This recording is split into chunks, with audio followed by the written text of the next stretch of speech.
کہ قیامت کی نشانیوں میں صرف عورتیں عریاں ہوگی، عورتوں کی کثرت ہوگی، سورج جو ہے وہ مغرب کی طرف سے نکلے گا، جو چند باتیں آپ اکثر سنتے رہتے ہیں، اس کے علاوہ احادیث میں جو چھوٹی بڑی اکثر نشانیاں ہیں، اللہ نے چاہا تو اب ہم اس پر سلسلہ وار گفتگو کریں گے۔ سب سے پہلی بات تو یہ ہے کہ جب اللہ نے دنیا کو بنایا ہے تو پھر ایک ذہن میں کبھی کبھی سوال پیدا ہوتا ہے انسان کے کہ جب اس نے دنیا بنائی تو پھر وہ ختم کیوں کرے گا؟ کیونکہ قیامت کہتے ہیں دنیا کے خاتمے کو، دنیا کے اینڈ کو۔ تو جب دنیا کو وہ ختم کرے گا تو پھر بنایا کیوں تھا؟ اور بنایا تو پھر ختم کیوں کرے گا؟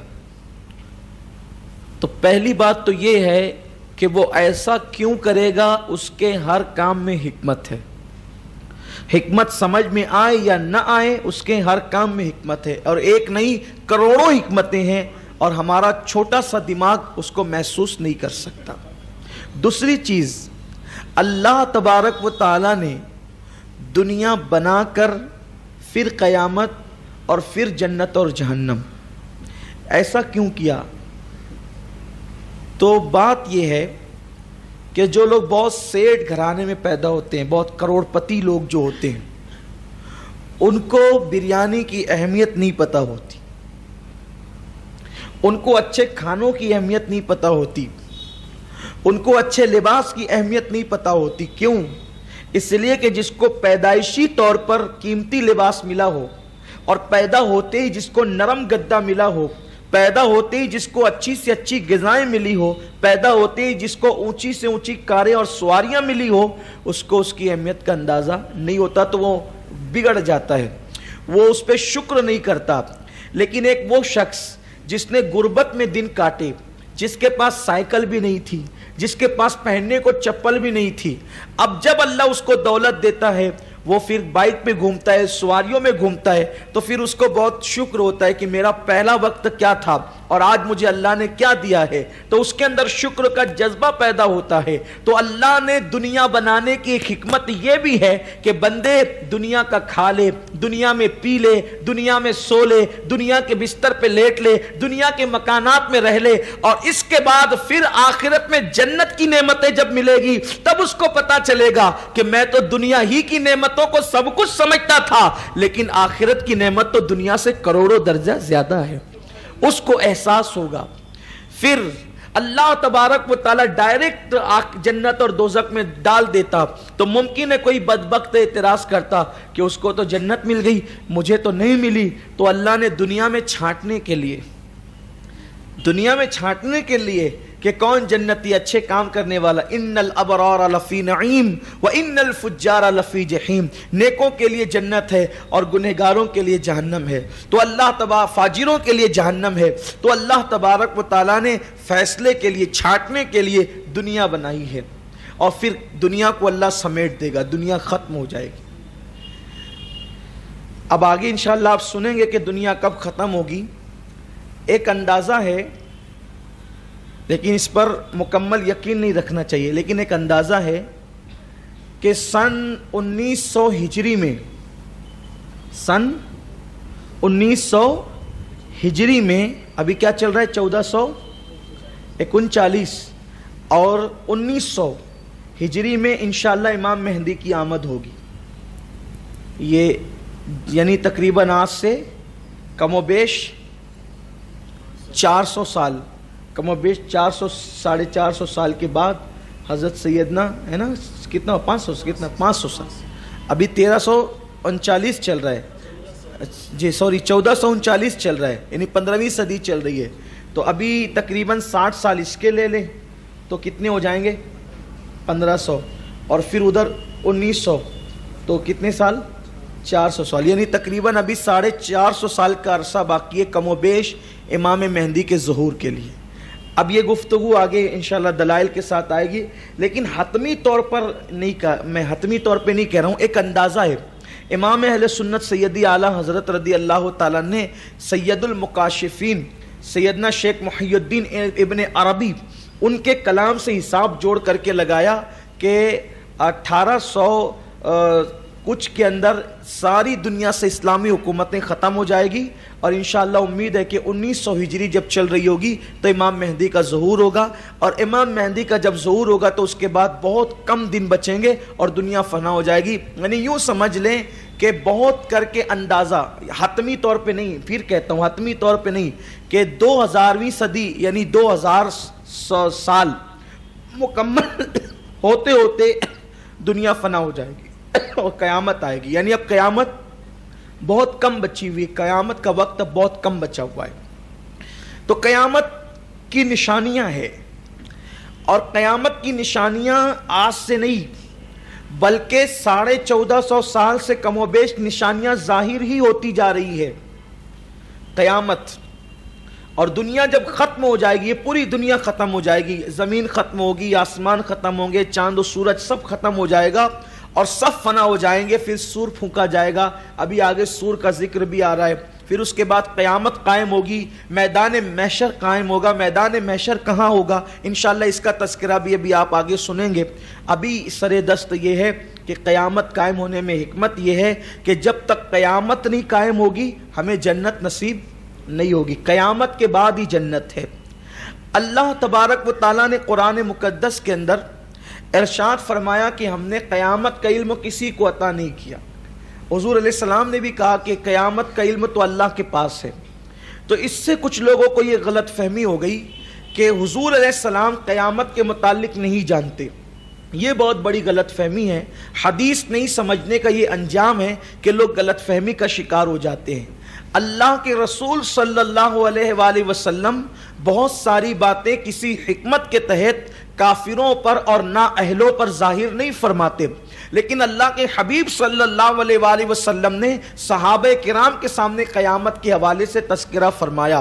تو ہمارے علماء کا اس پر اتفاق ہے کہ اللہ تبارک و تعالیٰ نے اپنے محبوب کریم عالم ما کان و ما یکون صلی اللہ علیہ وسلم کو قیامت کا علم عطا فرمایا، اور اللہ کے رسول صلی اللہ علیہ وسلم نے قیامت کا دن بھی بتایا، قیامت کی تاریخ بھی بتائی۔ اور آپ بتائیں کہ جب سید المکاشفین حضرت امام محی الدین ابن عربی جب قیامت کے حوالے سے سن ظاہر فرما رہے ہیں لیکن کہتے ہیں کہ حتمی نہ سمجھا جائے، تو جب وہ اندازہ لگا سکتے ہیں تو حضور علیہ الصلوۃ والتسلیم تو اس سے ان سے زیادہ جانتے۔ بے شک حضور علیہ السلام کے علم کی خیرات ملی صحابہ کو، صحابہ کے علم کی خیرات ملی ائمہ کو، ان کے علم کی خیرات ملی اولیاء کو۔ تو جب وہ اتنا جانتے ہیں تو پھر آقا کریم صلی اللہ علیہ وسلم کتنا جانتے ہوں گے۔ تو ایک عقیدہ ہمارا یہ ہے اہل سنت کا کہ اللہ نے اپنے محبوب صلی اللہ علیہ وآلہ وسلم کو قیامت کا علم عطا فرمایا، لیکن حضور علیہ السلام نے کسی حکمت کی وجہ سے قیامت کے سن کو ظاہر نہیں فرمایا، البتہ تاریخ ظاہر فرمائی۔ حضور فرماتے ہیں جس دن قیامت آئے گی وہ دن جمعہ کا دن ہوگا، جس دن قیامت آئے گی وہ ماہ محرم کی 10 تاریخ ہوگی یعنی عاشورہ کا دن ہوگا، اور قیامت آئے گی۔ پھر آقا کریم صلی اللہ علیہ وآلہ وسلم نے مختلف نشانیاں قیامت کی بیان فرمائی، اور یہ نشانیاں غیب کی خبریں ہیں۔ آقا کریم صلی اللہ علیہ وسلم کے پاس جبریل امین آئے، وہ حدیث جبریل، حضور نے فرمایا کہ قیامت کب آئے گی؟ تو آقا کریم صلی اللہ علیہ وسلم نے یہ فرمایا کہ پوچھنے والے سے زیادہ جواب دینے والا قیامت کے بارے میں نہیں جانتا۔ اس سے لوگ یہ کہتے ہیں کہ دیکھو حضور کو علم نہیں تھا تو اس لیے حضور نے نہیں بتایا، لیکن آقا علیہ السلام نے یہ نہیں فرمایا کہ جبریل تم قیامت کے بارے میں پوچھ رہے ہو، مجھے قیامت کے بارے میں کوئی خبر نہیں ہے۔ آقا کریم صلی اللہ علیہ وسلم نے کیا فرمایا؟ پوچھنے والے سے زیادہ بتانے والا قیامت کے بارے میں نہیں جانتا، یعنی جتنا علم قیامت کے متعلق تمہیں دیا گیا ہے اتنا ہی علم قیامت کے متعلق مجھے بھی دیا گیا ہے۔ حالانکہ یہ بات اصل میں حضور علیہ الصلوۃ والتسلیم کی عاجزی ہے، عاجزی کا اظہار کرنا ہے، انکساری حضور صلی اللہ علیہ وآلہ وسلم کی، ورنہ کہاں جبریل کا علم اور کہاں مصطفیٰ جان رحمت کا علم۔ ہزاروں جبرائیل الجھے ہوئے ہیں اس گرد منزل میں، نہ جانے کس بلندی پر ہے کاشانہ محمد کا۔ تو آقا کریم صلی اللہ علیہ وسلم سے جبریل امین نے پوچھا کہ یا رسول اللہ پھر آپ ایک کام کریں کہ قیامت کی نشانیاں ہی بتا دیں۔ تو آقا کریم صلی اللہ علیہ وسلم نے قیامت کی نشانیاں بتائی۔ اب جب تک کہ قیامت کی یہ نشانیاں پوری نہیں ہو جاتی اس وقت تک قیامت نہیں آئے گی۔ قیامت کی نشانیوں میں کچھ چھوٹی نشانیاں ہیں اور قیامت کی نشانیوں میں کچھ بڑی نشانیاں ہیں اور اس سے اور بڑی نشانیاں ہیں. تو بہت ساری نشانیاں پوری ہو چکی ہے اور بہت ساری پوری ہو رہی ہے اور بہت ساری پوری ہونے والی ہے.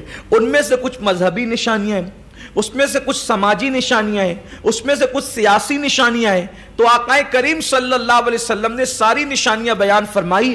حضرت سیدنا حذیفہ الیمان رضی اللہ تبارک و تعالیٰ فرماتے ہیں کہ حضور علیہ السلام ایک دن منبر پر کھڑے ہوئے اور آقا کریم صلی اللہ علیہ وسلم نے قیامت تک کے ہر فتنے کے لیے آقا کریم نے جو ہے وہ واضح فرما دیا، حتیٰ کہ حضور علیہ السلام نے منبر پہ کھڑے کھڑے یہ بھی بتا دیا کہ کون جنت میں جائے گا اور کون جہنم میں جائے گا. ارشاد فرماتے ہیں حضور نے جن فتنوں کا ذکر ہمارے سامنے فرمایا تھا، اللہ کے حبیب صلی اللہ علیہ وسلم نے جب وہ فتنہ ہماری نگاہوں کے سامنے ظاہر ہوتا ہے تو ہم اس کو ایسے ہی پہچان لیتے ہیں جیسے کسی ملنے والا انسان بہت دن تک وہ نہیں ملتا اور اچانک ملتا ہے تو ہم اس کو پہچان لیتے ہیں، ایسے ہی ہم فتنوں کو پہچانتے ہیں. تو آقا کریم صلی اللہ علیہ وسلم نے قیامت کی نشانیاں بیان فرمائی. آئیے اب اس کو ہم آغاز کرتے ہیں قیامت کی نشانیوں کا. پہلی نشانی قیامت کی، حضور علیہ السلام فرماتے ہیں میرا تمہارے درمیان سے پردہ فرما جانا یہ بھی قیامت کی نشانیوں میں سے ایک نشانی ہے. کیونکہ قیامت اس وقت تک تو نہیں آ سکتی نا جب تک آقا کریم صلی اللہ علیہ وسلم دنیا سے پردہ نہ فرما جائے. اب بتائیے 1450 سال سے نشانیاں شروع ہوئی ہے، اب وہ نشانیاں پوری ہوتی جا رہی ہے اور ابھی کم و بیش 500-550 سال تک کی اور پوری ہوتی رہے گی. ان میں کچھ چھوٹی ہے کچھ بڑی ہے. تو آقا کریم صلی اللہ علیہ وسلم کا پردہ فرمانا قیامت کی نشانیوں میں سے ایک نشانی ہے. پھر میرے آقا صلی اللہ علیہ وسلم فرماتے ہیں میری امت میں ایک شخص ہے جو فتنوں کا تالا ہے. اللہ کے رسول صلی اللہ علیہ وسلم فرماتے ہیں میری امت میں ایک شخص ہے جو فتنوں کا تالا ہے. جب تک کہ وہ فتنوں کا تالا میری امت میں رہے گا اس وقت تک قیامت نہیں آئے گی. اس لیے کہ قیامت سے پہلے فتنے ہوں گے اور اس کے جو تالا ہے فتنوں کا اس کی موجودگی میں کوئی فتنہ پیدا نہیں ہوگا. تو اس لیے قیامت اس کی موجودگی تک نہیں ہوگی، اس کے بعد ہوگی. پوچھا گیا وہ تالا کون ہے جسے فتنوں کا تالا کہتے ہیں؟ تو کہا گیا کہ وہ عمر ابن خطاب ہے. اسی لیے جب تک فاروق اعظم امت میں موجود رہے مسلمانوں میں آپس میں کبھی اختلاف نہیں ہوا. ایک مرتبہ سیدہ ام کلثوم بنت علی امام حسین کی سگی بہن یہ فاروق اعظم کے نکاح میں تھی. سیدنا فاروق اعظم گھر کے اندر تھے تو حضرت کعب احبار آئے اور کعب احبار آنے کے بعد کہنے لگے کہ ام کلثوم باب الجہنم کہاں ہے، جہنم کا دروازہ کہاں ہے؟ کعب احبار، یہ کعب احبار جو ہیں یہ یہودیوں کے بہت بڑے عالم تھے. ان کے والد اور ان کے چچا بھی عالم تھے. اب بات کرنے کا انداز دیکھیں، بہت بڑے عالم ہیں. ام کلثوم سے کہا جہنم کا دروازہ کہاں ہے؟ تو کہا کون جہنم کا دروازہ؟ کہا تمہارے شوہر عمر ابن خطاب. یہ رونے لگی اور غصے میں آ گئی. سیدہ تھی، غصے میں آ گئی، جلال میں آ گئی. اور فاروق اعظم نے پوچھا کیوں رو رہی ہے؟ کہا وہ یہودی کو دیکھو کیا بولتا ہے، کیا بکتا ہے وہ. حالانکہ وہ مسلمان ہو چکے تھے لیکن چونکہ یہودیوں کے عالم تھے غصے میں کہہ دیا کہ اس یہودی کو دیکھو کیا بک رہا ہے. اور فاروق اعظم نے کہا کیا بک رہا ہے؟ وہ آپ کو جہنم کا دروازہ بولتا ہے، باب الجہنم بولتا ہے. حضرت فاروق اعظم نے مسکرا کے کہا اللہ بہتر کرے گا. باہر نکلے تو کہا کہ ام کلثوم کہہ رہی تھی کہ تم نے مجھے جہنم کا دروازہ کہا ہاں. توریت اور انجیل میں یہ بات لکھی ہوئی ہے کہ امت محمدیہ میں ایک شخص ہوگا وہ جہنم کے دروازے پہ کھڑا رہے گا اور جب تک وہ حیات رہے گا وہ لوگوں کو جہنم میں جانے سے روکے گا، جہنم میں وہ جانے نہیں دے گا. توریت اور انجیل میں یہ بات لکھی ہوئی ہے کہ وہ لوگوں کو جہنم میں جانے نہیں دے گا اور جب اس کی شہادت ہو جائے گی، جب اس کی شہادت ہو جائے گی تو لوگ فتنے میں گرفتار ہو کر جہنم کے اندر جائیں گے. اب یہ بات اب آگے اسی پر نشانیاں ہیں. اب آپ کو یہ گفتگو شروعات کی ذہن میں رکھنا ہوگی کیونکہ آگے اب اسی سے عنوان آئے گا اور ہر ہفتہ بھی اسی سے ٹچ چلے گا. اگر آپ ایک ہفتہ بھی مس کریں گے تو پھر آپ کو گفتگو میں پھر وہ لطف نہیں آئے گا، کیونکہ اب یہ ایک تسلسل ہے انشاءاللہ، اور آپ کو بہت دھیان سے اب سننا ہے۔ تو سیدنا کعب احبار کہتے ہیں کہ توریت اور انجیل میں یہ بات ہم نے پڑھی ہے کہ امت محمدیہ کا ایک شخص ہے، اس کی موجودگی میں وہ جہنم کے دروازے پہ کھڑا رہے گا، کوئی فتنہ نہیں ہوگا، لوگ کو جہنم سے وہ روک کر کے رکھے گا، لیکن جب وہ شہید ہو جائے گا تو پھر لوگ فتنے میں گرفتار ہوں گے۔ اس کی موجودگی میں امت محمدیہ میں آپس میں کلمہ پڑھنے والوں میں کوئی فتنہ نہیں ہوگا، اس کے بعد فتنہ ہوگا، اور جب اس کے بعد فتنہ ہوگا تو لوگ پھر جہنم کے اندر گرفتار ہوں گے۔ تو اسلام سے پہلے، اسلام کی آمد سے، یعنی پیغمبر اسلام کی آمد سے پہلے توریت اور انجیل میں جہنم کا دروازہ جس کو لکھا گیا ہے، ہم نے اس کا نام پڑھا ہے کہ وہ عمر ابن خطاب ہوگا۔ تو اللہ کے حبیب علیہ السلام نے بیان فرمایا کہ عمر کی شہادت بھی قیامت کی نشانیوں میں سے ایک نشانی ہے۔ پھر سیدنا فاروق اعظم کی شہادت ہوئی، اور سیدنا فاروق اعظم رضی اللہ تعالیٰ کی شہادت کس طرح ہوئی آپ جانتے ہیں۔ میں اس کو تھوڑا سا ہلکا سا اس پہ اشارہ دیتا ہوں کہ آپ کی شہادت کیسے ہوئی۔ اصل میں یہ ہوا، فاروق اعظم کی شہادت کی جو وجہ بنی یہ کہ سیدنا فاروق اعظم کے اپنے دور میں آپ نے مدینہ منورہ میں غیر مسلموں کو نہیں رکھا، کسی غیر مسلم کو آپ مدینہ طیبہ کے اندر نہیں رکھتے تھے اور رکھنا پسند نہیں کرتے تھے۔ دور فاروقی میں مدینہ منورہ کافروں سے خالی ہو گیا تھا۔ حضرت مغیرہ بن شعبہ رضی اللہ تعالیٰ نے صحابی رسول ہیں، تو انہوں نے حضرت فاروق اعظم کو خط لکھا کہ ایک ایسا غلام ہے جس کے اندر اتنی خوبیاں ہیں کہ وہ بہت بڑا کاریگر ہے اور وہ بہت سے ہنر جانتا ہے، اگر آپ اجازت دیں، کیونکہ آپ تو کافروں کو مدینہ طیبہ میں رکھنا نہیں چاہتے، تو اگر آپ اجازت دیں تو میں اس کو آپ کے پاس بھیجوں۔ سیدنا فاروق اعظم نے سوچا کہ اگر اتنا بڑا کاریگر مدینہ طیبہ آتا ہے تو وہ مدینے والوں کو جو ہے وہ ہنر سکھائے گا، اور مدینے والے ہنر سیکھیں گے اور مسلمانوں کے اندر ایک ہنر کا جذبہ پیدا ہوگا، اور اس طریقے سے مسلمان ترقی کریں گے۔ تو سیدنا فاروق اعظم نے اس غلام کو جو بہت بڑا کاریگر تھا حضرت مغیرہ کا، اس کو آنے کی اجازت دے دی۔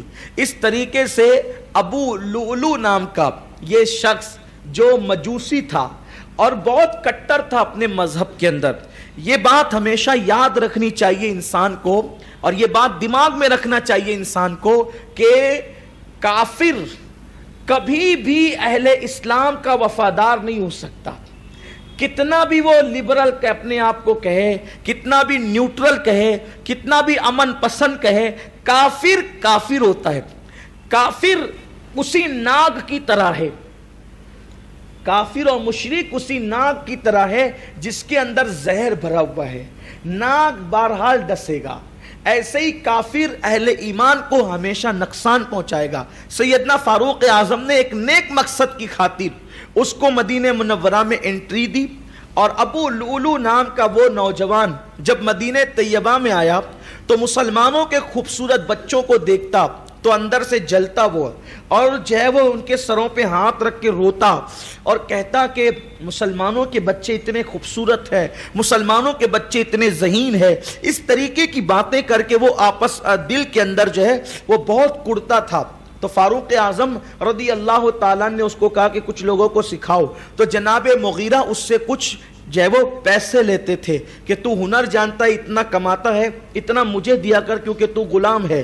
تو ایک دن وہ سیدنا فاروق اعظم کے پاس آیا، اور آنے کے بعد اس نے کہا کہ امیر المومنین، مغیرہ مجھ سے اتنی رقم لیتے ہیں، تو کیا ان کا یہ رقم لینا ظلم نہیں ہے؟ تو سیدنا فاروق اعظم نے فرمایا تم کتنا کما لیتے ہو؟ اس نے کہا میں اتنا کما لیتا ہوں۔ تو فاروق اعظم نے فرمایا کہ تم اتنا کما لیتے ہو تو اتنا تمہارے آقا کو دینا یہ کوئی ظلم نہیں ہے۔ تو وہ ناراض رہنے لگا اور غصے میں آ گیا۔ ایک دن فاروق اعظم نے اس کو کہا کہ میں نے سنا ہے کہ تم چکی بنانے کا ہنر جانتے ہو، تو کیا تم میرے لیے کوئی چکی بنا دو گے؟ تو اس نے کہا میں ایسی چکی بناؤں گا کہ رہتی دنیا تک کے لوگ یاد کریں گے کہ میں نے جو آپ کے لیے چکی بنائی ہے، اور 4 دانگ عالم میں اس چکی کا تذکرہ ہوگا۔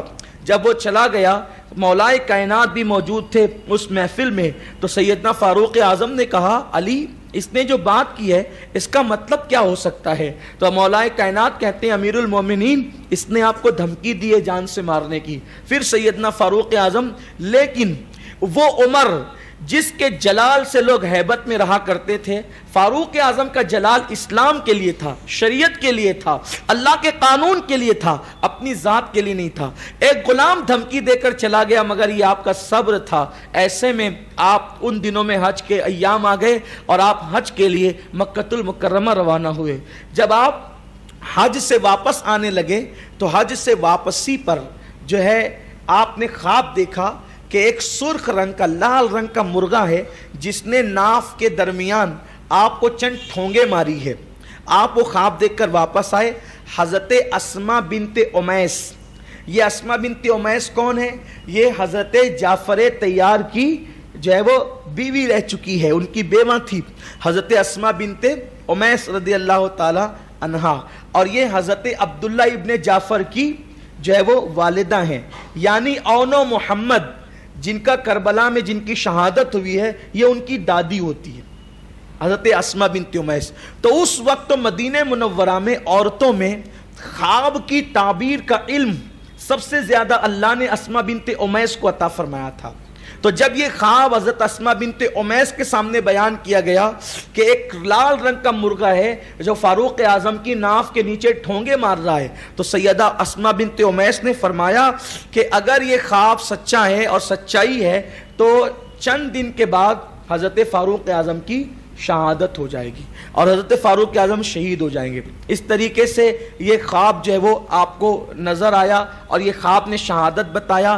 پھر فاروق اعظم نے حج میں ہی دعا کی تھی، اللہ سلطنت بہت بڑھ چکی ہے، 3 بر اعظموں پہ حکومت ہے، لوگ بہت بڑھ چکے ہیں، اس سے پہلے کہ میں بے بس ہو جاؤں اور لوگوں کو سنبھال نہ سکوں تو مجھے اپنی بارگاہ میں بلا لے. پھر اس کے بعد فاروق اعظم رضی اللہ تعالیٰ ایک دن جو ہے وہ آپ مسجد میں تشریف لے گئے نماز کے لیے، اور آپ کی عادت کریمہ تھی کہ جب آپ مسجد میں مصلی پر کھڑے ہوتے تو آپ یوں کہتے اقیموا صفوفکم، کہ سیدھے کھڑے ہو جاؤ، سووا صفوفکم، صفیں سیدھی کر لو. بلکہ آپ دیکھتے اگر کوئی نیچے آگے پیچھے ہوتا تو آپ اس کے پاس جا کر کے اس کو درست کرتے، کیونکہ صف سیدھی کرنے کا معاملہ یوں فرمایا گیا. اللہ کے رسول علیہ السلام فرماتے ہیں کہ جب تک میری امت صفیں سیدھی رکھے گی اس وقت تک امت کامیاب رہے گی، اور جب تک میری امت کی صفوں کے درمیان گیپ نہیں ہوگا، خلا نہیں ہوگا، اس وقت تک میری امت متحد رہے گی. اب تو لوگ صفوں کے اندر بھی کھڑے ہوتے ہیں تو ایک دوسرے کے فاصلے سے کھڑے ہوتے ہیں، جبکہ کاندھے سے کاندھا لگنا چاہیے، اتنے قریب ہونا چاہیے، کیونکہ اگر گیپ رہے گا تو شیطان وسوسے پیدا کرتا ہے، شیطان اختلاف پیدا کرتا ہے. تو فاروق اعظم اس کا بہت خیال کرتے تھے.